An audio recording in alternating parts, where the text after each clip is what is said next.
Pakistan cricket at its best. 1 minute down, next minute up.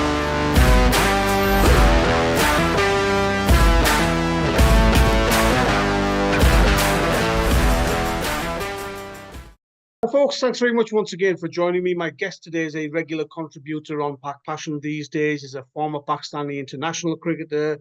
Many years of coaching experience behind him. He's worked for the PCB.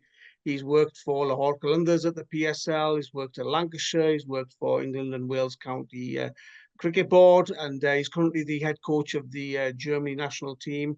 And he's a familiar face, as I say, on PakPassion these days. Atiq-uz-Zaman. Atiq bhai, assalamu alaikum. Hope you're well. Assalamu alaikum. मैं बिल्कुल ठीक हूँ. आप सुनाएं. Allah ka shukr, Atiq bhai. Atiq bhai, let's start first and foremost. After the T20 World Cup, Garry Kirsten has submitted a report to the PCB where he's criticised the fitness of the players, the discipline, and the lack of game awareness. It's no surprise, really, is it? No, not at all.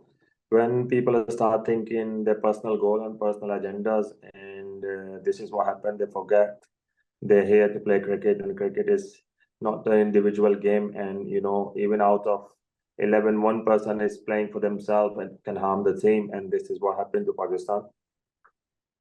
So the chairman said that there would be a major surgery. Now, so far, I wouldn't say it was major surgery; it's minor surgery.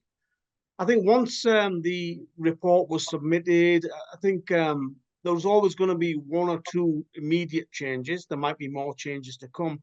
But it seems to be the two fall guys at the moment are Wahab, Riaz and Abdul Razzaq. Are you surprised that they've been sacked, or is it right? No, I was expecting one of those out of many. And I still think there are a few people still there who board has to clarify that whether they're going to be part of Pakistan plan or not. Captain issue is a massive issue again, and it's still not clear who's going to be captain. There's still rumors coming around. Then Shaheen Afridi been misbehaving. I don't know what's the cause of it, but I can understand what could be the cause of it, because there are a lot of personal agendas gone into the team. There are a lot of social media conflicts between both fans slugging each other off on social media. So it's actually doing my head in, to be honest. And I just want this chairman has to take bold decision and just to scrape everybody off who is harming Pakistan reputation, because country is more than anything else. If country is not there, you can't be there. Player comes and go, and you just can't tolerate those things and allowing people to be there in the team. Rumors are that Shaheen Afridi and Mohammad Yousuf had a disagreement. Now, obviously, Mohammad Yousuf is the batting coach, and the rumor is that he was criticising Shaheen during practice for bowling no balls. Is it first and foremost right for a batting coach to say to the premier fast bowler in the team that you're bowling too many no balls in practice? Why not? Why not? If it's not just about batting coaching, Yousuf is a part of the team, and Yousuf bhai, I'm sorry, I said Yousuf. Yousuf bhai is a part of the team, and if they're being given responsibility to look after the nets, so they can go around and tell to the bowlers, look, the no ball issue is the biggest issue. And then if you bowl on the net, no ball in the nets, and it becomes your habit. And then I've seen in my career people used to bowl on the nets no balls, and they go and bowl no balls in the match as well. And it's not like our time where there is no free hit and all that, was only 1 run consequence and extra ball, but now it's a free hit. So if Mohammad Yousuf bhai said that, so Shaheen Afridi shouldn't have this kind of comments what he made. I'm not sure whether he made it or not, because these are all rumors. If he made it, I'm really disappointed with him, because just keep the coaching on one side. Like if Yousuf bhai's business or anyone else's business, Yousuf bhai is the biggest name than Shaheen Afridi in that moment. So he got to understand that there is something called respect. And the coach is there. If coach has told you to do no ball, you should just put your head down and try not to bowl no ball on the net. The problem sorted. Once you get big headed and these kind of things happen. So I don't know whether it's right. If it's right, I'm really disappointed with Shaheen. You mentioned the word big headed, and it was one of the things that I was going to ask you, Atiq bhai, but it seems to be a long standing problem in Pakistan cricket that our cricketers come from nowhere and they do well, and all of a sudden, all this success, all this fame, all this money, it seems to go to the heads for some, not all of them, but for some of them. It is. I remember a couple of years ago when Pakistan came to England and Shaheen Afridi came as a newcomer, and Azhar Mahmood was coach, and so they came to Bolton in one of my friends' house. So I went to see them. So Shaheen came down, put his head down, and sat on my knees. I was sitting there, and he just actually went on where my feet was, and he sat down there, and I said, "What happened?" So he wasn't sure what he was doing. He was tortured by the coaches that time. So I gave him a little bit, encouragement and a little bit tap on his back and said, "Look, you are the bowler who can bowl 84, 85 mile an hour and swing the ball really well. You're not a bowler like who's going to bowl 94, 95. Don't try to be 94, 95. Just be 84, 85, but make sure your swing is still there." And Shaheen was very down to earth guy in Lahore Qalandars when I was there. And I don't know what happened. To be honest, it depends. It depends. The culture has been created in our team, and how you educate the players during their time in the team. When they are starting to grow, you got to educate them. And it's PCB's fault basically, because they keep changing the coaches all the time. One coach come and bring the culture and trying to set the culture in the team, and then he gets changed, and then another come in and it does his stuff, and the players are confused. They don't know how to behave. They don't know what the discipline is. They don't know what the fitness is, and everything is basically messed up in Pakistan cricket.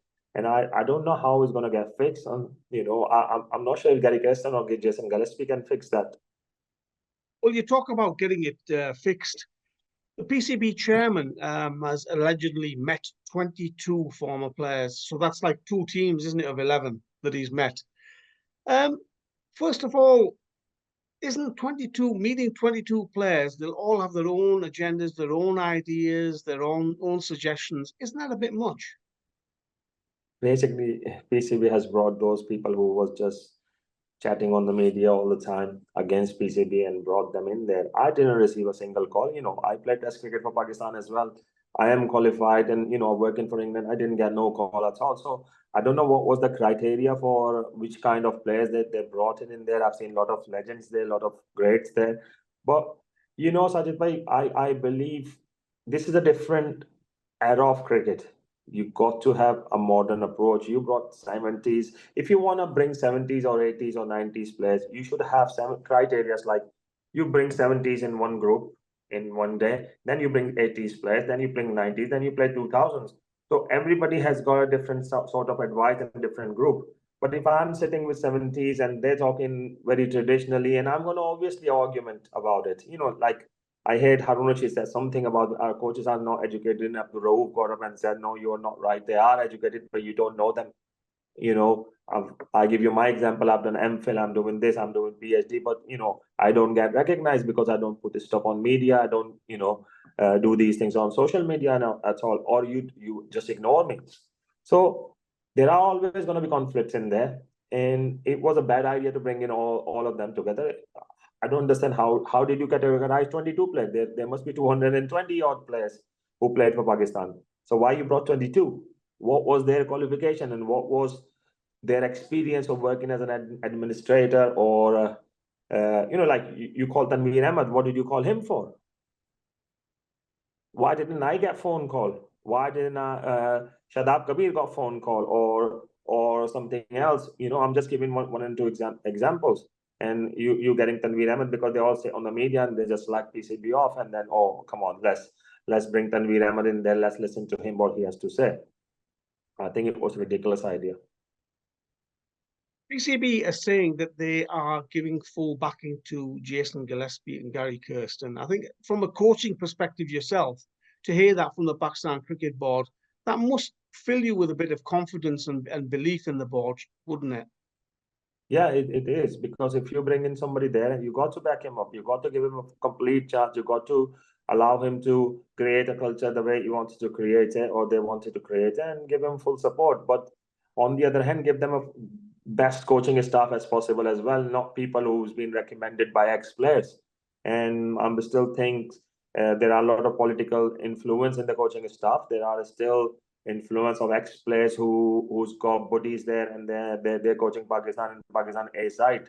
I don't understand the criteria of assistant coach. I don't understand the criteria of of fielding coach or batting coach in Pakistan team. So give Jason Gillespie a top class coaching support, and hopefully we'll try to change things. I'm not sure whether he can fix Pakistan issue, because I think only Pakistani coach can resolve these kind of issue. Pakistani coach is not like one of those who's been already tried and and rejected. Not those the people who actually done a good job for Pakistan. For example, Saqlain Mushtaq. I thought Saqlain Mushtaq hasn't done anything wrong in Pakistan coaching.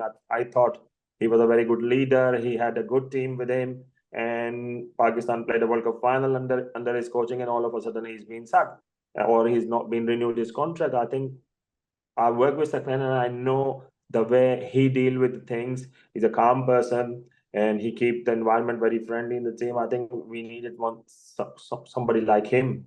But I really look forward to see what Jason Gillespie and Garry Kirsten done with this is. Well, Garry Kirsten came in and started complaining already, because I didn't like that fact. Because why are you complaining to board about these things? If you got a leadership skill, why didn't you resolve that issue while you were there? So fingers crossed, and I hope they do really, really well. But I don't see the things getting fixed very quickly in Pakistan. Well, that was going to be my next question about the dressing room environment. You've played, you've coached, you've been in many, many dressing rooms over the years, some probably where the atmosphere was good, some where it wasn't so good. At the T20 World Cup, as you said there, it seems that the dressing room atmosphere in the Pakistan setup wasn't great. Were you surprised that Garry Kirsten couldn't bring the players together and manage that environment? No, because Garry Kirsten have the team of clowns in there, and the people who has not came with on merit actually in the team. When people don't came in a merit, they haven't got leadership skill. Because how can you keep your head up and try to dictate somebody if you're not there on merit? So they had a bad coaching staff. They have too many people around them. There was too many egos in that dressing room in coaching staff. You should have minimized that, and you have to keep as minimum people as possible, but provide them a best support as possible. And everybody, every coach, every player should have their role. Just give them a specific role. If there is a no ball, if nobody has to bowl no ball on the nets, it has to be communicated in the team meetings and say, look, this is the criteria in the net. You're not allowed to bowl no ball. If you bowl no ball, any of my coach will shout it. So player would know that. So these things happen when you don't communicate properly. And finally, Atiq, Garry Kirsten has mentioned fitness. Jason Gillespie mentioned fitness quite a lot at his press conference as well. Looks like the boys are going to have to cut out the rasmalai and the biryani, aren't they? No, look, I personally think Pakistani players should eat Pakistani food, but it has to be limited. Yeah, when you do here calorie counts and stuff, when you try to lose weight, you can still eat food as long as you keep your right calories in there, right proteins, right carbs, and right fats. So all three nutrients has to be in a limit. So if you cross that limit all the time, that's how your body changes. So I don't mind people eating Pakistani food, but you have to be really, really nice quantity, small quantity, and you enjoy your food as well as, but you do training. Fitness is key. And it's been happening in Pakistan. When you started to be really, really strict, players started to get, angry with you because they don't hit those targets. And that's why the player lobby started to become over coaches. I think one good thing about Garry Kirsten and Jason Gillespie is, I think the players lobby will go a little bit down, because they won't expect those kind of things. They won't encourage those kind of things, and they won't tolerate those kind of things. I don't think we should ever compromise with fitness, because Pakistan fieldings drop down. Pakistan whole bowling and batting drop down because of the fitness issue. We don't score those many 2 runs. We don't make 2s to 3s like Aussies or English or South African guy does that. Even Indian guy does that. And obviously it's a basic thing. You got to hit all the fitness criteria before you get picked for Pakistan. Well, Atiq, always a pleasure listening to your views, and you don't hold back when it comes to suggestions. And I believe that your criticism is always constructive and positive. So really appreciate your time, and we'll catch up with you soon. And Good luck to Germany at the moment. Thank you very much.